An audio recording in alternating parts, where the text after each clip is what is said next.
ในบทเพลงนี้มีความหมายเล่าถึงความรักของคนในครอบครัวซึ่งมีความหมายเกี่ยวข้องพัวพันกับหัวข้อการแข่งขันว่าวภาษาจีนในครั้งนี้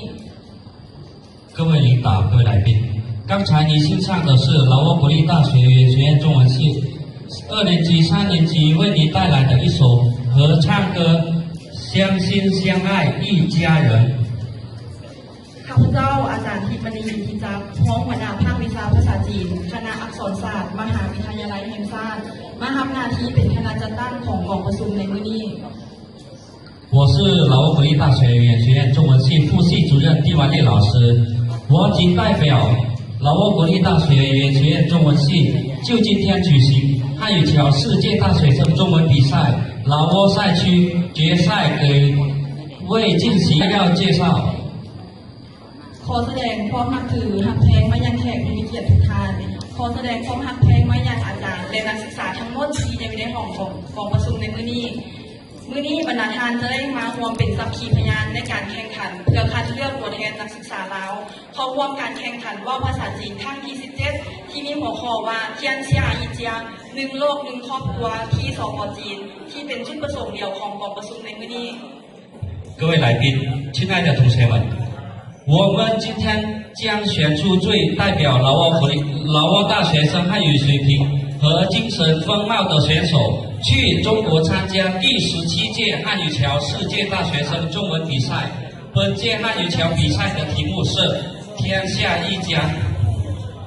ในพิธีที่มีความหมายความสำคัญดังกล่าวได้มีแขกผู้มีเกียรติที่รับเชิญได้เข้าร่วมเป็นเกียรติในพิธีมื้อนี้คือก่อนอื่นขออนุญาตให้เกียรติต้อนรับทานห้องศาสตราจารย์ปริญญาเอกสมจันทร์บุญพันปีห้องอธิการบดีมหาวิทยาลัยแห่งชาติซึ่งเป็นแขกที่มารับเกียรติ今天来到我们比赛现场的嘉宾有劳沃国立大学副校长、博士副教授宋展文喷逼女士。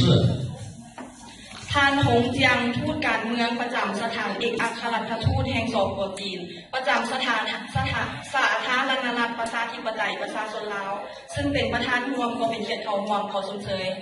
中国驻劳沃大使馆政治处主任洪江先生。ท่านห้องศาสตราจารย์อารุณศรีรัตนกุลคณบดีคณะอักษรศาสตร์ซึ่งเป็นประธานร่วมก็เป็นเกียรติเขาร่วมขอชมเชย语言学院院长副教授阿伦喜รัตนกุล先生。ในพิธีที่สำคัญของพวกเขาในวันนี้ยังมีท่านหงทองจันทวงศ์หัวหน้าแผนกนักศึกษากระทรวงศึกษาธิการและกีฬาก็เป็นเกียรติเขาร่วมขอชมเชย劳沃教育与局部学生工作处副处长洪通展通先生。แขกรับเชิญจากโครงการแผนการและพัวพันต่างประเทศมส.หัวหน้าโครงการกิจกรรมมส.ก็เป็นเกียรติเขาร่วมขอชมเชย劳沃国立大学外事处处长、学术办公室主任、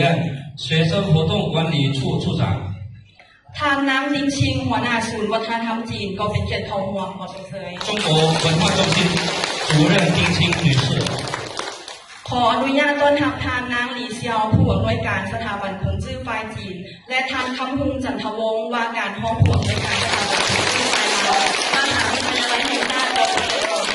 劳沃国立大学孔子学院中方院长李潇女士，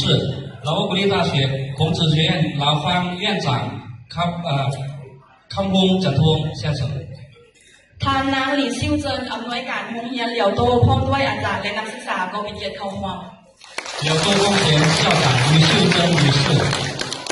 ท่านหลวงตงห้องอำนวยการมหาวิทยาลัยซูโจประจำสป.ลาวก็เป็นเกียรติเขาร่วม劳沃苏州大学副校长王东先生。ท่านสงกาบุญคุณผู้อำนวยการวิทยาคารไก่สอนพรหมวิหารก็เป็นเกียรติเขาร่วมขอชมเชย凯山氛围派国防学院院长宋家文坤先生。ขอต้อนรับท่านห้องคณบดีคณะอักษรศาสตร์ท่านคณะภาควิชาภาษาลาวสื่อสารมวลชนภาษาและวัฒนธรรมลาวภาษาอังกฤษภาษาฝรั่งภาษาเวียดนามภาษาญี่ปุ่นภาษาเยอรมันภาษาเกาหลีภาษารัสเซียและหัวหน้าบริหารวิชาการแผนกกิจกรรมนักศึกษาคณะอักษรศาสตร์ก็เป็นเกียรติเขาร่วม热烈欢迎语言学院副院长、语言学院学术办公室主任、学生活动与管理办公室主任、语言学院的英语系、法语系、越南语系、德语系、韩语系、劳沃语言文化系、传媒系、日语系、俄语系。อีกเทื่อหนึงขอชมเชยทุกท่านที่ให้เกียรติเข้าร่วมในมื้อนี้ขอขอบใจเราและอันดับทมิตรนี้ขอเชิญทานพ้องศาสตราจารย์อารุณศรีรัตนกุลคณบดีคณะอักษรศาสตร์ซึ่งเป็นประธานร่วมในมื้อนี้ขึ้นมีความเห็นต่อกองประชุมขอเรียนเชิญ下面有请语言院长王论师的单独先生为这次汉语桥比赛致和词，有请。